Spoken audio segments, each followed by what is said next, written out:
The oversized t-shirt with the chain, dude, you're not a 15-year-old TikToker. I would not be shocked if this guy's getting a divorce because of this. What's going on, you guys? Today we have Emma Vigeland calling out Joe Rogan and Mark Zuckerberg.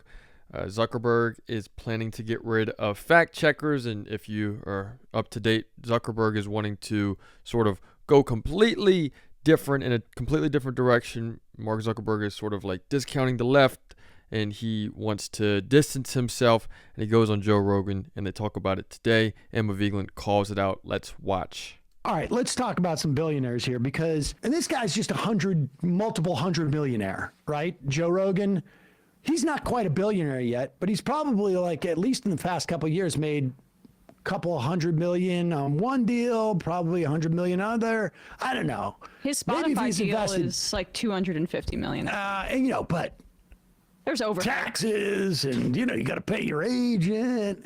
So you may only have $150 million. So his job is to bring on billionaires and have them articulate some type of like grievance, one that is about like, whatever, free speech maybe, because they're, these tech billionaires are so enamored with free speech. Or about how they're being forced to be DEI. And the solution is to get the Federal Trade Commission or the Consumer Financial Protection Bureau to stop suing them because they're monopolies. Here is Joe Rogan doing his work as the butler to the billionaires. Sir, how should we deal with your problem with these pesky little government regulators forcing you to comport with antitrust laws? Oh, why don't you come on and complain about how someone swore at you? Well, what was the premise? Like, what were they saying was your offense? Was it that you were allowing information that was not true, that was getting out there? I know there was also, they're saying that you guys were allowing hate groups to speak. There was a lot of this. Yeah. I mean, the tough thing with politics is that there's like, well, when you say who someone's coming after you, are you referring to kind of the government and investigations and all that? I mean, so the issue is that there's what specific thing an agency might be looking into you for, and then there's like the underlying political motivation, which is like, why do the people who are running this thing? And right here we have Mark Zuckerberg wanting to get the dirt off of him immediately through misdirection, wanting it to make it a political thing, when this in reality is something of a breach of privacy, a breach of personal values, personal space. This is not something that is political, but he wants to make it political right here. Hate you. And I think that those... Now pause it for a second. I just want to, because like this billionaire baby brain here, and understand, he knows exactly what he's doing. He knows he's talking to somebody who doesn't really know what they're talking about. Mm-hmm. And he knows that this guy's got the biggest audience out there. And so he's going to make it about hate you. The government hates me. The government hates me. I mean, like, what child would think this? This guy's a billionaire. This guy has destroyed companies, bought competitors. They have lied to reporters. They have, they're in the business. They caused a genocide. they That's what Facebook did. I'm not being facetious here. Look up Myanmar, and so this guy knows what he's doing. The government doesn't hate him. And he is going to divorce. His argument's not going to be like, they hate me because we were allowing COVID disinformation and we wouldn't take it down. So they hated me. And they wanted to sit next to Jenny in the cafeteria, and I wouldn't let them. And they thought that Jenny was too friends with me, and therefore, no, that's not what's going on here.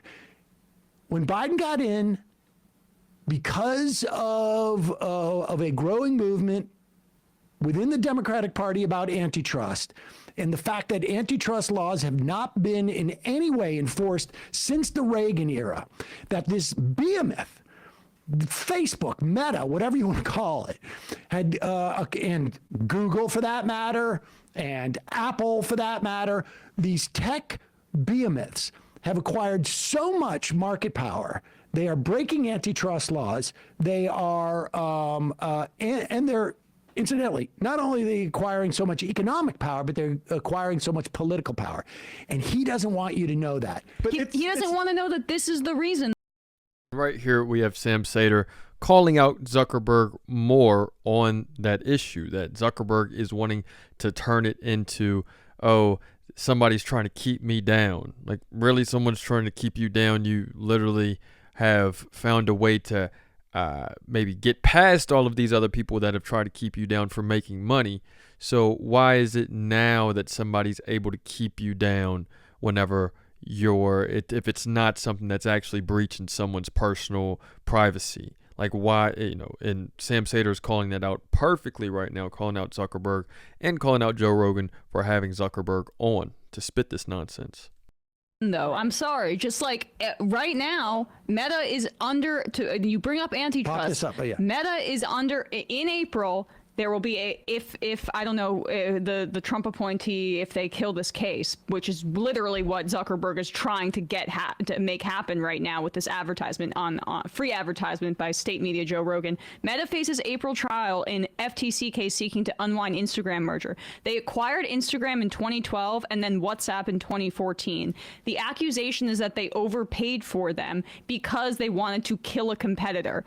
Instagram and TikTok, by the way, TikTok is Instagram's biggest competitor by far. And you know what the Supreme Court may uphold? A TikTok ban, which will just inflate this guy's net worth. So he and Elon Musk are in a race to loot all of us right now by killing these actions that would benefit the general public. Yeah, and he leans into the Fauci thing because anti-vaxxers are herd Well, because that's where the market, that's where he's sitting on. He's on the show. That's what I'm saying. That's what they want to hear. They're herd animals that are easily led. But again, these were the same people that are talking about save the kids the other day. Another reason that the FTC is looking at Mark Zuckerberg's Facebook is because of spying and profiting off data from kids.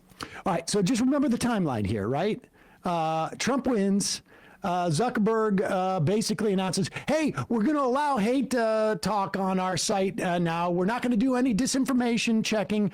All of that push that we had to have actual journalists do any fact checking, we've decided we're not going to do that anymore. And we've hired basically our global affairs guy is a former Bush administration official who was part of the Brooks Brothers riot in 2000, longtime Republican operative. And then once they do all that, this guy goes down to Florida to visit with the new monarch, Donald Trump, and I wonder if Joe Rogan's going to go like, well, wait a second. When you say the government hates you, like in the same way that I hate this guy who, I bumped into it, who was a real dick to me in junior high. Yeah. Does this have anything to do with the Federal Trade Commission antitrust actions against you? Let's see if he does. Who wants to put a bet and see if Joe Rogan's going to ask that question? Yeah, Emma Vigeland is saying that Mark Zuckerberg has no ground to stand on. So why is someone like Rogan giving him a platform to spew this unrelatable rhetoric? He's not saying anything that actually means he has no fight to pick, but Zuckerberg is still saying something. What is he saying? Emma Vigeland is wanting to call that out entirely. I just want to flesh out the timeline that you've just laid out because it's really important, right? The New York Times had reporting from over the weekend that they decided after the election, before Thanksgiving, in those weeks, after Zuckerberg was consulting with Meta board member, billionaire VC Mark Andreessen, that they were going to wind down all of the hate speech protections and the fact checking. Mark Andreessen went on Joe Rogan. Oh my gosh, yes, I knew I recognized that name. Yes. He was the one who told us that the Consumer Financial Protection Bureau was going after and debanking people. That it was Elizabeth Warren's personal agency targeting him and other companies. I wonder what he could have been talking about on the 26th of November, which is the exact time that the New York Times reported on, that Andreessen and Zuckerberg were working together to come up with this new pro-right-wing terms of service. And I'm sorry, I'm going to make a really stupid aesthetic point. The freaking broccoli haircut and the oversized t-shirt with the chain, dude, you're not a 15-year-old TikToker. I would not be shocked if this guy's getting a divorce because of this new look that he has going on here. Oh that my aside, God. Andreessen, incidentally, went on and said that people are being debanked. The Consumer Financial Protection Bureau actually. Yeah, she says it perfectly right there. She even throws in a last-minute zinger at the way that he looks, which is ridiculous. Him and Joe Rogan are both the laughing stock of the right-wing conservative, that whole culture, that whole movement. They've been memed so much to this point, but Zuckerberg is doing everything he can to get out of this, inhumane, looking like he's a robot, that whole thing, and it's just failing miserably. Emma Vigeland is calling him out with great reasoning. Her and Sam Seder are awesome. They're always providing a logical viewpoint. And let me know what you guys think in the comments. It's another day in the progressive way.